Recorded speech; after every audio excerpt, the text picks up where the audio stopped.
형상 나 입기 위해 세상에 보았기 전에 예수님 닮기 내가 원하네. 날 구원하신 예수님을 내 마음속에 지금 고도사 주님의 형상 인치소서.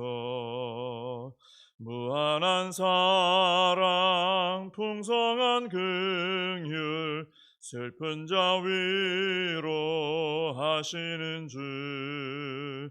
길 잃은 죄인 부르는 예수 그 형상 닮게 하옵소서. 예수님 닮기 내가 원하네. 날 구원하신 예수님을 내 마음속에 지금 고도사 주님의 형상 인치소서. 겸손한 예수 거룩한 주님 원수의 멸시 참으시사 우리를 위해 고난을 받은 구주를 닮게 하옵소서. 예수님 닮기 내가 원하네. 날 구원하신 예수님을 내 마음속에 지금 고도사 주님의 형상 인치소서. 사도신경으로 신앙 고백하시겠습니다. 전능하사 천지를 만드신 하나님 아버지를 내가 믿사오며 그 외아들 우리 주 예수 그리스도를 믿사오니 이는 성령으로 잉태하사 동정녀 마리아에게 나시고 본디오 빌라도에게 고난을 받으사 십자가에 못 박혀 죽으시고 장사한 지 사흘 만에 죽은 자 가운데서 다시 살아나시며 하늘에 오르사 전능하신 하나님 우편에 앉아 계시다가 저리로서 산 자와 죽은 자를 심판하러 오시리라. 성령을 믿사오며 거룩한 공회와 성도가 서로 교통하는 것과 죄를 사하여 주시는 것과 몸이 다시 사는 것과 영원히 사는 것을 믿사옵나이다. 아멘. 네, 오늘은 누가복음을 보시겠습니다. 누가복음 5장 누가복음 5장 12절에서 16절까지 말씀을 보겠습니다. 누가복음 5장 12절에서 16절 말씀 봉독해 드리겠습니다.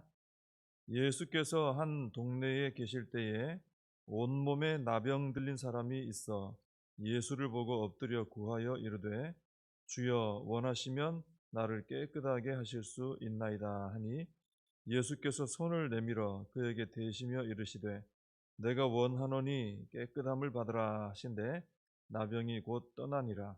예수께서 그를 경고하시되 아무에게도 이르지 말고 가서 제사장에게 내 몸을 보이고 또 내가 깨끗하게 됨으로 인하여 모세가 명한 대로 예물을 드려 그들에게 입증하라 하셨더니 예수의 소문이 더욱 퍼짐에 수많은 무리가 말씀도 듣고 자기 병도 고침을 받고자 하여 모여오되 예수는 물러가사 한적한 곳에서 기도하시니라. 아멘.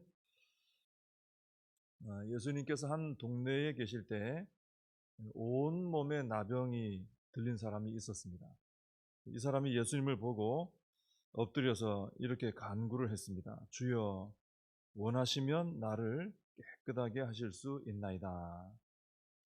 이 간구를 들으시고 예수님께서 손을 내밀어서 그에게 대시면서 말씀을 하셨죠. 내가 원하노니 깨끗함을 받으라. 그랬더니 그 온몸에 퍼진 나병이 즉시 떠나갔습니다. 이 사람의 그 나병은 좀 심했죠. 온몸에 번져 있었기 때문에 굉장히 심했습니다. 근데 예수님의 말씀 한마디에 그 중한 나병이 즉시로 완전히 떠나가 버린 것입니다. 이 나병 환자가 기도할 때 했던 말을 좀 볼 필요가 있습니다. 기도 내용인데, 표현인데, 이 사람은 예수님께 와서 저의 이 나병 좀 고쳐주세요, 이렇게 하지 않고 원하시면 나를 깨끗하게 하실 수 있나이다, 이렇게 기도를 했습니다. 이 나병 환자의 이 기도 내용을 통해서 이 나병 환자의 신앙을 볼 수가 있습니다. 당시에 우리가 이 복음서에서 보면 다 아시는 것처럼 참 많은 환자들, 또 많은 이 귀신 들린 사람들이 예수님을 찾아오고 또 따라다니고 그랬습니다. 근데 그 사람들 대부분을 보면은 단지 이 자신의 병을 고치고 또 귀신을 쫓아내는 것에만 좀 관심이 있었어요. 예수님이 목적이 아니고 예수님이 자신들을 위한 수단이 되어버리는 이런 관계를 가지고 따라다닌 거죠. 근데 이 나병 환자의 신앙을 보면은 예수님이 수단이 아니라 목적이 되는 신앙이다라는 것입니다. 자신의 나병이 고쳐지는 것이 중요하죠. 이게 제일 중요하게 여길 수밖에 없지 않습니까? 그런데도 이 나병 환자는 기도할 때 주님의 원하심을 먼저 말하는 거예요. 주님의 뜻이 더 우선이다. 내 나병 고치는 것도 중요하지만은 주님의 뜻이 우선입니다. 주님의 뜻이면 이건 됩니다. 그걸 더 중요하게 여긴 것입니다. 그래서 우리의 기도도 이 나병 환자의 기도를 담는 그런 기도가 되었으면 좋겠습니다. 내가 원하는 것을 말씀드리고 또 주님을 통해서 내가 원하는 것을 이루고자 하는 그런 기도보다 주님의 뜻대로 되기를 바라는 그런 기도를 우리가 드려야 할 줄로 믿습니다. 그리고 이 나병 환자의 기도는 주님께서 원하시면 안 되는 일이 없다라는 믿음의 기도이기도 합니다. 이 나병 환자는 자신의 병이 얼마나 중한지 알고 있습니다. 온몸에 이 나병 증세가 다 퍼져 있었기 때문에 굉장히 심하고 이제는 뭐 의사의 어떤 의술이나 또 어떤 방법으로도 이건 고칠 수 없다라는 것을 자기 자신도 잘 알고 있었습니다. 근데 예수님을 찾아왔을 때 보면은 주님이 원하시면 이렇게 심각한 나병도 불치병도 나을 수 있다라는 믿음을 가지고 말씀을 드리고 있습니다. 그런 믿음이 없다면은 이건 끝났다 그러면 예수님 찾아가지도 않고 이런 기도도 안 드렸겠죠. 믿음이 있는 거예요. 그래서 이 나병 환자는 비록 몸은 불치의 병으로 썩어가고 있었지만 그의 믿음은 생생하게 살아 있었다라는 것입니다. 이게 참 귀하고 복된 것이죠. 그래서 주님께서 생명의 주인이시다, 주님은 전능하신 하나님이시다 라는 믿음이 이 사람에게 있었습니다. 그래서 우리에게도 주님께서 원하시면 안 될 것이 없습니다 라는 이런 믿음이 있어야 될 줄로 믿습니다. 전능하신 하나님을 믿고 생명의 주 하나님을 믿는 믿음이 우리에게 있어야 되겠습니다. 그리고 이 나병 환자는 주님께서 원하시면 병이 고쳐질 것을 믿었는데, 원하시면, 이게 참 중요한 말이죠. 원하시면. 이 말은 뒤집어서 말하면은 이 사람의 기도 내용을 뒤집어 생각해 보면, 만약 주님께서 원하지 않으신다면 자신의 병이 고쳐지지 않을지라도 주님의 뜻대로 된 것이니 저는 원망하지 않을 것입니다. 이런 의미가 담겨 있는 말입니다. 참 대단한 그런 표현이 될 수 있죠. 그래서 이 믿음은 참 성숙한 믿음이다, 이렇게 말할 수 있습니다. 내 뜻대로 안 돼도 하나님의 뜻인 줄 알고 또 하나님의 섭리인 줄 믿고 원망하지 않고 감사하며 받아들이는 믿음, 이게 이 나병 환자의 믿음이에요. 참 이게 성숙한 믿음이죠. 내 뜻대로 안 되면은 답답해하고 원망하기 쉽습니다.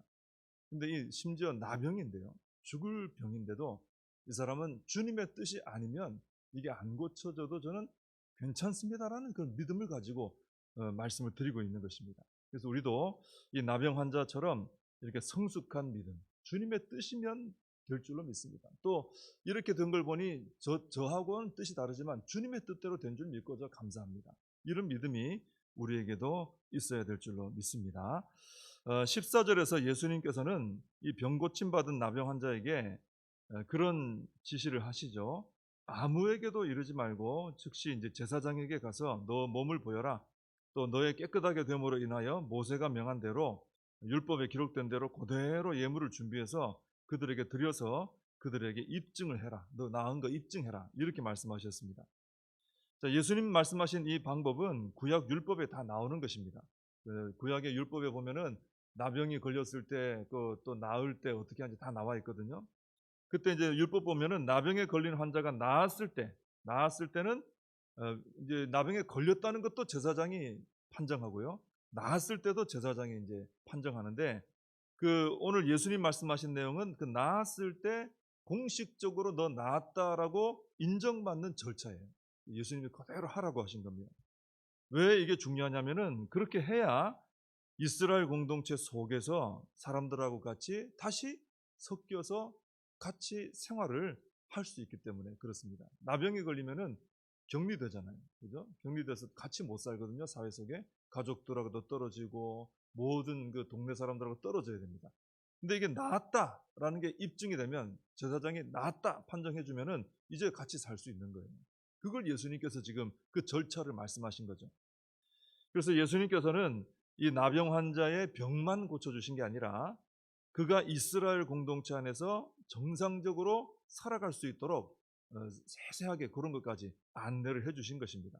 나병 환자의 병을 고쳐주실 뿐 아니라 그의 삶을 세밀하게 살펴주시는 주님의 따뜻한 사랑을 느낄 수 있는 것이죠. 이 사람이 고침받아도 자기 혼자 고침받아가지고는 사회에서 같이 살 수 없거든요. 가족의 품으로 갈 수 없거든요. 그것까지 예수님께서 잘 이렇게 세밀하게 살펴주신 것이죠.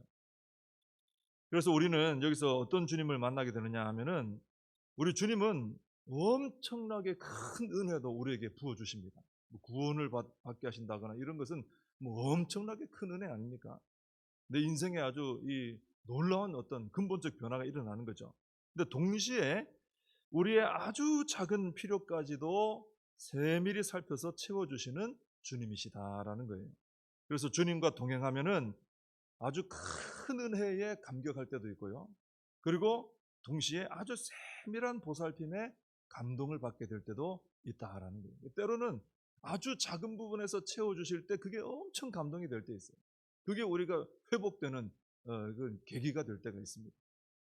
그래서 우리는 주님과 늘 동행하면서 정말 말할 수 없을 정도로 큰 은혜, 큰 사랑, 큰 능력 이것도 우리가 경험해야 되겠죠.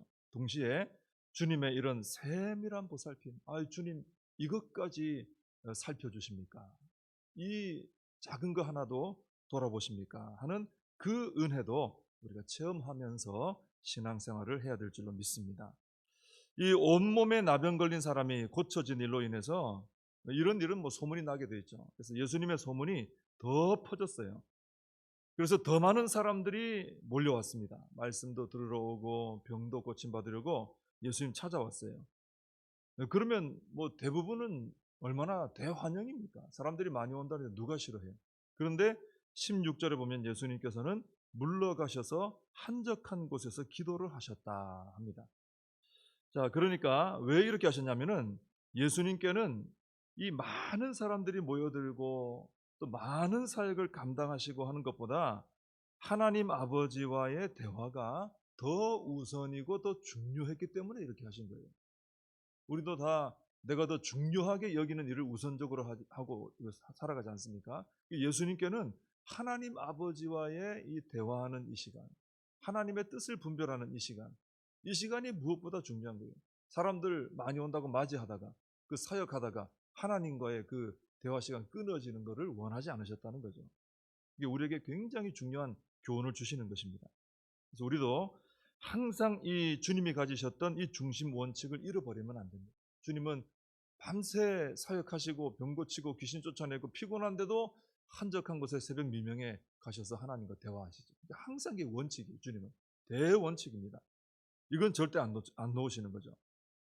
그래서 많은 사역을 감당하고 또 많은 사람들이 모이게 되고 더 높은 목표들을 향해서 쉼없이 달려가고 참 귀한 모습이지만 그보다 더 중요한 것은 하나님 아버지와 나누는 대화다. 이걸 우리도 주님 본받아서 우리도 이 원칙을 꼭 붙들어야 된다는 것입니다. 그래서 먼저 무엇보다 하나님과 기도로 충분한 대화를 나누고 또 하나님의 뜻을 분별하는데 우선적으로 시간을 쏟아야 된다는 거죠. 이게 자꾸 우리가 삶 속에서 이게 훈련이 돼야 되겠죠. 주님 하나님과의 깊은 대화와 기도와 어떤 하나님의 뜻을 분별함이 없이는 함부로 움직이지 않는 이런 모습이 참 필요하다는 것입니다. 왜냐하면 하나님과 대화하고 하나님 뜻을 분별하고 하는 거기에 시간을 많이 쏟지 않으면 그게 분명하게 되지 않으면은 우리가 더 많은 일을 하고 더 분주하게 신앙의 길을 걸어갈 때 잘못하면 넘어지게 됩니다. 하나님 뜻에서 벗어나게 되고요. 위험한 지경에 이를 수도 있습니다. 우리가 아무리 바빠도 아무리 많은 일을 해도 하나님과의 이 대화 시간을 먼저 지킬 때 하나님의 뜻을 분별하는 이 시간을 지킬 때 우리가 건강한 신앙을 유지할 수 있고 교회도 건강한 방향으로 건강한 모습으로 나아가는 교회가 된다라는 것입니다. 그래서 예수님께서 항상 하나님 아버지께 기도하며 여쭤보는 이 시간을 가장 우선으로 삼으신 것, 이 원칙을 놓지 않으신 것 항상 기억하고 우리도 주님을 닮아서 하나님과의 대화에 집중해야 될 줄로 믿습니다. 기도하겠습니다. 하나님 아버지, 우리 주님께서 귀한 본을 보여주셨으니 저희들도 주님의 뒤를 따라갈 수 있게 하여 주시옵소서. 저희들이 주님의 사명 감당할 때 또 주님의 또 부르심을 받아 헌신하며 나아갈 때 하나님 부지런히 섬기며 일하며 나아갈 때 열심을 내어서 해야 되겠지만은 그보다 우선적으로 우리 하나님 아버지 앞에 나아가 무릎 꿇고 기도하며 아버지 뜻을 분별하고 구하는 그 시간을 항상 가질 수 있게 해주셔서 주님께서 많은 사역을 감당하시면서도 중심을 잃지 않으시고 항상 바른 방향으로 나아가셨던 것처럼 저희들도 주님 본받아서 건강한 신앙생활 또 건강한 교회로 세워지는 은혜가 있게 하여 주시옵소서. 예수님의 이름으로 기도하옵나이다. 아멘. 주님 가르쳐주신 기도로 예배를 마칩니다. 하늘에 계신 우리 아버지여, 이름이 거룩히 여김을 받으시오며 나라의 임하옵시며 뜻이 하늘에서 이룬 것 같이 땅에서도 이루어지이다. 오늘날 우리에게 일용할 양식을 주옵시고 우리가 우리에게 죄진 자를 사하여 준 것 같이 우리 죄를 사하여 주옵시고 우리를 시험에 들게 하지 마옵시고 다만 악에서 구하옵소서. 대개 나라와 권세와 영광이 아버지께 영원히 있사옵나이다. 아멘. 오늘 말씀 붙들고 함께 기도하시고 우리 나라와 민족을 위하여서 또 교회와 다음 세대 부흥을 위해서 우리 사명 붙들고 기도하시고 다가오는 임직 투표를 위해서도 기도해 주시기 바랍니다.